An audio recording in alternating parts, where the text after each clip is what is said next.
নমস্কাৰ বন্ধুসকল welcome to my YouTube channel Deepak জপৰাত আজি পুনৰ আপোনালোকৰ বাবে এটা ভাল খবৰ আহি গ'ল পুনৰ আপোনালোকৰ এটাই ভাগৰ চাকৰি কিছুমান গ্ৰেড 3 আৰু গ্ৰেড 4 পৰা মুকলি কৰি দিছে কি চাকৰি মুকলি কৰিছে লগতে কেনেদৰে আবেদন কৰিব লাগিব সকলোখিনি কথা মই আপোনালোকক এই ভিডিঅ' যোগে আলোচনা কৰা হ'ব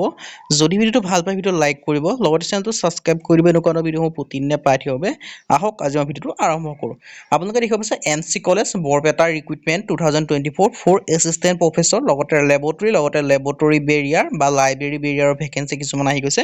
মানে আপোনালোকৰ এজবিলাক এসিস্টেন্ট টিচ প্ৰফেছৰ বিলাক গ্ৰেড 3 ভেকেন্সি লগতে লেবৰেটৰী যেটো লাইব্ৰেৰী বেৰিয়াৰখিনি আপোনালোকৰ গ্ৰেড 4 ভেকেন্সি হয় এনেদৰে আপোনালোকৰ কিছুমান গ্ৰেড 3 আৰু গ্ৰেড 4 ভেকেন্সি আহি গৈছে ইয়াৰ কাৰণে অৰ্হতা কিমান হ'ব আপোনালোকক সেই কথাও জনাই দিম লগতে এজ ক্ৰাইটেৰিয়া কি লাগিব সেই কথাও জনাই দিম লগতে কেনেদৰে আবেদন কৰিব লাগিব মই আপোনালোকক সেই কথাও জনাই দিম ইয়াত আপোনালোকে দেখিব পাইছে নটিফিকেশন আহিছিল ফেব্ৰুৱাৰী 13 তাৰিখে মানে যোৱাকালি আপোনালোকৰ নটিফিকেশনখন আহি গৈছিল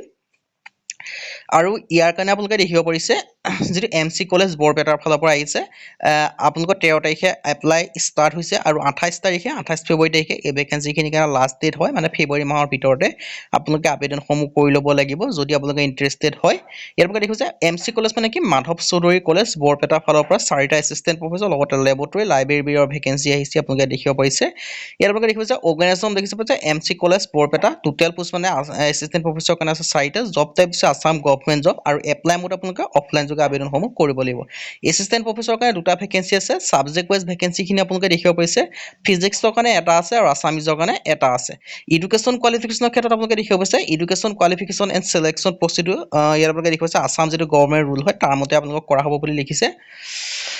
বাকি আহিলো যেটো লাইব্ৰেৰী বেৰিয়াৰৰ কাৰণে এটা ভেকেন্সি আছে ইয়াৰ কাৰণে এডুকেশ্যন কোৱালিফিকেশ্যন বিচাৰিছে মাত্ৰ 8 পাছ যদি আপোনালোকে 8 পাছ হয় তেতিয়া আপোনালোকে লাইব্ৰেৰী বেৰিয়াৰৰ ভেকেন্সিটোৰ কাৰণে আবেদনসমূহ কৰিব পাৰিব আৰু ইয়াৰ কাৰণে মই আপোনালোকক কৈ দিছো যদি আপোনালোকে 8 পাস বুলি কথা নাই 10 পাস 12 পাস হলো আবেদনসমূহ কৰিব গ্ৰেজুৱেচন কৰিলে আবেদনসমূহ কৰিব পাৰিব মানে মিনিমাম আপোনালোকৰ 8 পাস হয় মানে আপোনালোকে 8 পাস কৰিবই লাগিব তেতিয়াহে লাইব্ৰেৰী বিয়াৰ ভেকেন্সিটো কাৰণে আপোনালোকে আবেদনসমূহ কৰিব পাৰিব যেটো লেবৰেটৰী বিয়াৰ কাৰণে ভেকেন্সি আছে ইয়াৰ কাৰণেও আপোনালোকৰ মিনিমাম 8 পাসে দিছে ইয়াৰ কাৰণেও এটা ভেকেন্সি আছে ইয়াৰ কাৰণেও আপোনালোকৰ 8 পাস সেম কোৱালিফিকেশ্যন হয় যদি আপোনালোকে 8 পাস 10 পাস 12 পাস গ্ৰেজুৱেচন কৰিছে তেতিয়া আপোনালোকে ভেকেন্সিটো কাৰণে আবেদনসমূহ কৰিব পাৰিব এজ লিমিটৰ ক্ৰাইটেৰিয়া ক্ষেত্ৰত আপোনালোকে দেখিব পাৰিছে 18 পৰা 38 বছৰৰ ভিতৰত আপোনালোকে হ'ব লাগিব 1/1/2024 লৈকে বয়সটো গণনা কৰা হ'ব লগতে আপোনালোকে এজ ৰিলেক্সেশন সমূহ পাব এছসি এছটি কাৰণে 5 বছৰ 43 বছৰলৈকে আপোনালোকে আবেদনসমূহ কৰিব পাৰিব ওবিচি এমবিচি 3 বছৰ আপোনালোকে 41 বছৰলৈকে আৰু পিডব্লিউডি কেণ্ডিডেট 10 বছৰ আপোনালোকে 48 ইয়াৰ্ছলৈকে আপোনালোকে আবেদনসমূহ কৰি ল'ব পাৰিব আৰু হাউ টু এপ্লাই ইয়াৰ কাৰণে এপ্লাই কৰিবলৈ আপোনালোকৰ এছিষ্টেণ্ট প্ৰফেছৰৰ কাৰণে